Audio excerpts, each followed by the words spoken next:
பிதாவே, நாங்கள் நன்றி செலுத்துகிறோம். எனக்கு அருமையான தேவ பிள்ளைகளே, ரோமர் 12:12 பவுல் ரொம்ப அழகாக எழுதுவதை நாம் பார்க்க முடிகிறது.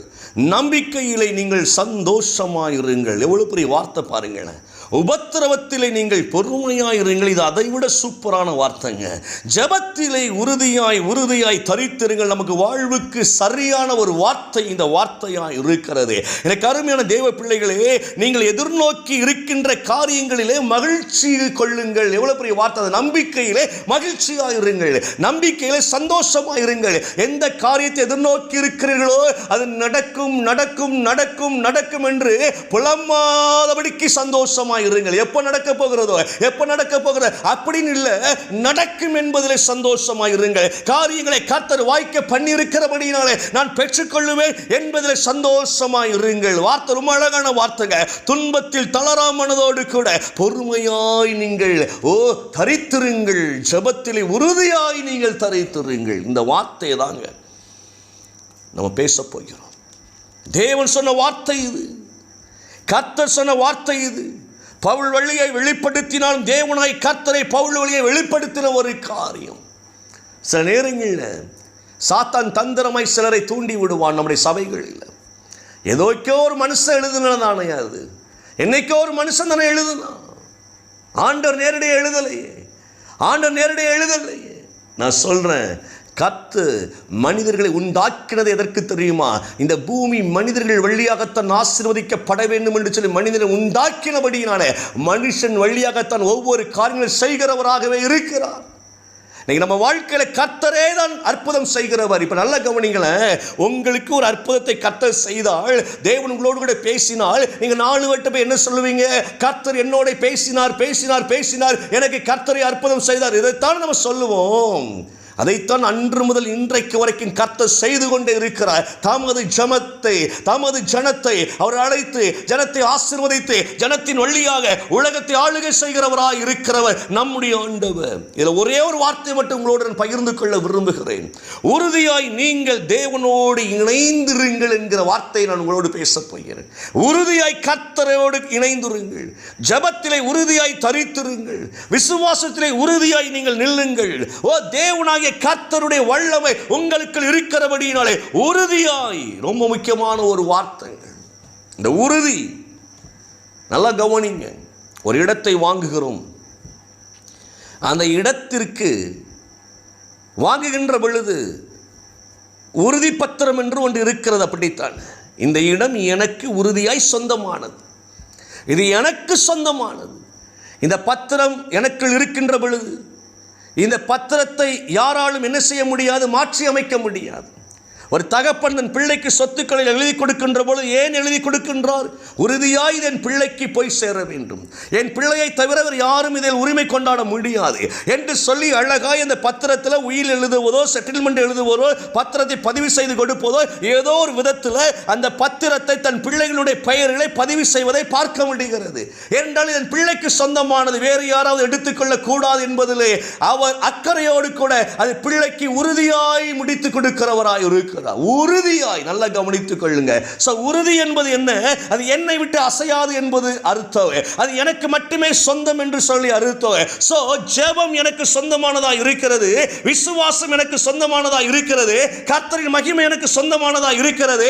அது என்னை விட்டு எடுபடாது, என்னை விட்டு யாரும் பிரிக்க முடியாது. கர்த்தர் எனக்கு சொந்தமானவராய் இருக்கிறபடியினாலே அவரையும் என்னை விட்டு யாரும் பிரிக்க முடியாது. எடுத்துக்கொள்ளுங்க இந்த வார்த்தை. நம்ம எப்படி விசுவாசிக்கிறோம்? இந்த வியாதி என்னை விட்டு போகாது பிரதர், கடைசி வரைக்கும் எங்கூட தான் இருக்குன்னு சொல்லிட்டாங்க பிரதர், அதனால நான் வேற என்ன செய்ய வழி இல்லை பிரதர் அப்படின்னு சொல்லி கொண்டு இருக்கிறோம். இந்த தரித்திரம் என்னை விட்டு போவாது பிரதர், இந்த தரித்திரம் என்னை விட்டு போவாது பிரதர், கடைசி வரை கஷ்டப்படணும்னு ஆண்டவன் தலையில எழுதிட்டார் பிரதர். இப்படித்தான் பேசுகிறோம். ஆனா வேதம் சொல்லுகிறது, தரித்திரமும் வியாதிகளும் நமக்கு சொந்தமானது அல்ல. தரித்திரமும் வியாதிகளும் பிசாசின் ஆயுதமாய் இருக்கிறது. அது உனக்கு நிரந்தரம் இல்லை.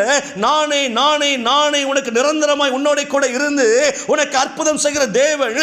என் சுகம் உனக்கு நிரந்தரம் என்று ஆண்டவர் சொல்லுகிறார். என்னுடைய மகிமை நிரந்தரமானது என்று ஆண்டவர் சொல்லுகிறார். நித்திய ஜீவன் நிரந்தரமானது என்று ஆண்டவர் சொல்லுகிறார். எவ்வளவு பெரிய வார்த்தை பாருங்களேன். அப்ப இதை அனுபவிப்பதற்கு நல்ல கவனிங்களேன், நம்ம தேவனிடத்தில் உறுதியாய் சேர்ந்து கொள்ள வேண்டும். நல்ல கவனிங்க. கர்த்தரை விட்டு பிரிக்க முடியாதபடிக்கு பவுல் எழுதினார் அல்லவா, என்னை எதையா பிரிக்க முடியும்? உபத்திரம் பிரிக்க முடியுமா? பாடுகள் பிரிக்க முடியுமா? தந்திரங்கள் பிரிக்க முடியுமா? வியாதிகள் பிரிக்க முடியுமா? கிறிஸ்துவின் அன்பை விட்டு என்னை எது பிரிக்க முடியும்? உலக ஆசைகள் பிரிக்க முடியுமா? ஒன்றும் என்னை பிரிக்க முடியாது என்று தைரியமாய் பவுல் சொல்லுகிற வார்த்தை, அந்த பவுல் தான் இங்கே எழுதுகிறார். தளர்ந்து போயிடாதீங்க. உலகம் 1000 வழிகளிலே உங்களை வந்து தளர்ச்சியடை செய்வதற்கு போராடும். பலவிதமான திட்டங்களை கொண்டு உங்களை பயமுறுத்தும். நீ பயப்படாத, உறுதியாய் உன்னுடைய வேலை ஒன்னே ஒண்ணுதான். ஜெபத்திலே நீ தரித்திரு, விசுவாசத்திலே நீ தரித்திரு. கர்த்தர் உன்னோட கூட இருந்து அவர் செய்கின்ற காரியம் மகத்தானதா இருக்கு. நீ கலங்காத. வேதம் ரொம்ப அழகாய் சொல்லுகிறது. அப்போஸ்தலர் 2:42 வாசிக்கின்ற பொழுது அவர்கள் அப்போஸ்தலருடைய உபதேசத்திலும் அந்நியோனியத்திலும் அப்பம் பிட்குதலிலும் ஜெபம் பண்ணுவதிலும் உறுதியாய் தரித்திருந்தார்கள். தேவனுடைய பிள்ளைகள் அப்போஸ்தலர்கள் செய்த பிரசங்கத்தினாலே கர்த்தரை அறிந்து கொண்டவர்கள். சபையோர் எல்லாரும் எப்படி இருந்தார்களா? அவர்கள் கர்த்தரை அண்டிக் கொள்வதிலே, ஜெபிப்பதிலே, அப்பம் பிட்கிறதிலே அவர்கள் உறுதியாய் தரித்திருந்தார்கள். இன்னைக்கு குழப்பத்தை பாருங்களேன். எந்த அப்பம் சரியானதையா? எந்த சபையினுடைய திருவிருந்து சரியானது? இதிலேயே போட்டி போட்டு சண்டை போட்டு அது தப்பு இது தப்பு, அப்படி செய்யக்கூடாது இப்படி செய்யக்கூடாது, இதுதான் கரெக்ட் என்று சொல்லி பிசாசின் தந்திரங்கள் இன்றைக்கு அநேகரை பிரித்து சபைகளுக்குள் போராட்டத்தை உண்டு பண்ணி கொண்டிருக்கிறார். ஆனால் வேதம் ரொம்ப அழகாய் சொல்லுகிறது, அவர்கள் ஒன்றாய் சூப்பர்லாங்க, அவர்களுடைய உறுதியாய் இருந்தார்கள். உறுதியாய் எல்லா விஷயத்திலும் கர்த்தருடைய நாமத்தை உயர்த்துவதில் உறுதியாய் இருந்தார்கள். கர்த்தர் இதை செய்தார் என்று சொல்லிக்கொண்டு உறுதியாய் இருந்தார்கள். நீங்கள் நான் உறுதியாய். இந்த வார்த்தை ரொம்ப பிடிச்சிருந்துச்சிங்க. ஸோ நம்முடைய ஜெபம் ரொம்ப முக்கியமானதுங்க. தளராமல் ஜெபிக்க வேண்டும், பயப்படாமல் ஜெபிக்க வேண்டும், கர்த்தருடைய வசனத்தை வைத்து ஜெபிக்க வேண்டும், கர்த்தருடைய வாக்குத்தத்தத்தை வைத்து ஜெபிக்க வேண்டும். யோபுவின் மனைவி யோபுட்ட சொல்றாங்க, இன்னும் ஏன் உறுதியா இருக்கிறீரு? போயா செத்து போயா, இன்னும் ஏன் உறுதியா இருக்கிறீரு? அறிவு இருக்கா உமக்கு?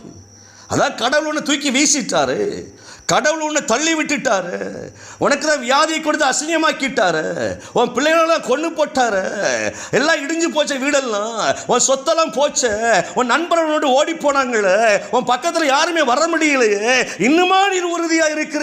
ஏன் உறுதியா இருக்க? சாவு என்று சொன்னவள் மனைவி. இந்த கருமையான தேவ பிள்ளைகளே, கர்த்தரிடத்தில் நன்மையை பெற்ற அந்த யோபு சொல்லுகிற வார்த்தை, என் கர்த்தர் மேல் நம்பிக்கையாயிருப்பேன், என் தேவன் மீது நம்பிக்கையாயிருப்பேன் நான்.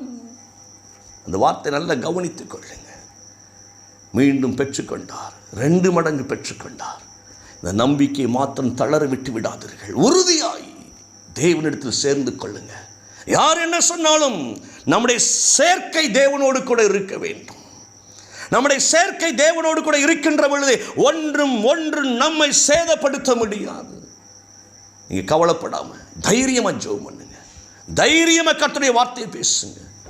பிரச்சனைகள் மத்தியில் தைரியமாய், என் கர்த்தர் எனக்கு நன்மை செய்கிறவர். 4 பேர் சிரிச்சாலும் பரவாயில்லை, நீ தைரியமாய் பேசு. சிரித்தவர் நாளைக்கு ஆச்சரியப்படுவார்கள். கண்களை மூடுவோமா? பிதாவே, எங்க பிள்ளைகளை உங்க கரத்தில் ஒப்புக்கொண்டிருக்கிறேன். உறுதியாய் உங்க மேல நாங்கள் விசுவாசம் வைத்து ஜெபிக்கின்ற ஒரு வல்லமை தேவை ஆண்டவரே. எவ்வளவோ கவலைகளும் கண்ணீர்களும் எங்களை உம்மை விட்டு பிரிப்பதிலே போராடி கொண்டிருக்கிறதே ஆண்டவரே. உமக்கு நேரத்தை கொடுக்க முடியாதபடிக்கு போராடி கொண்டிருக்கிறதே. இன்றைக்கு இயேசுவின் நாமத்தினால நாங்கள் உடைய சமூகத்தில் வந்திருக்கிறோம். இன்றைக்கு இந்த வல்லமை எங்களுக்கு தேவை ஆண்டவரே. இணைந்திருக்கிற பிள்ளைங்களை உறுதியாய் உம் பக்கமாய் சாய்ந்து கொள்ளும்படியாய், உறுதியை உம்மிடத்தில் தரித்துக் கொள்ளும்படியாய் என் ஆண்டவரை கிருபை பாராட்டுவீராக. ஜெபத்தில் உறுதியாய் இருக்க கிருபை தாங்க ஆண்டவரே, விசுவாசத்தில் உறுதியாய் இருக்க கிருபை தாங்க ஆண்டவரே, உம்முடைய அன்பில் உறுதியாய் இருக்க கிருபை தாங்க ஆண்டவரே. ஒரு பிள்ளைகள் வீணாய் போய்விடக் கூடாதபடிக்கு கர்த்தரின் வல்லமை பிள்ளைகளை நிரப்பட்டும் என்று சொல்லி நான் ஜெபிக்கிறேன். ஆசீர்வதிங்க இயேசுவின் நாமத்தில், ஆமென்.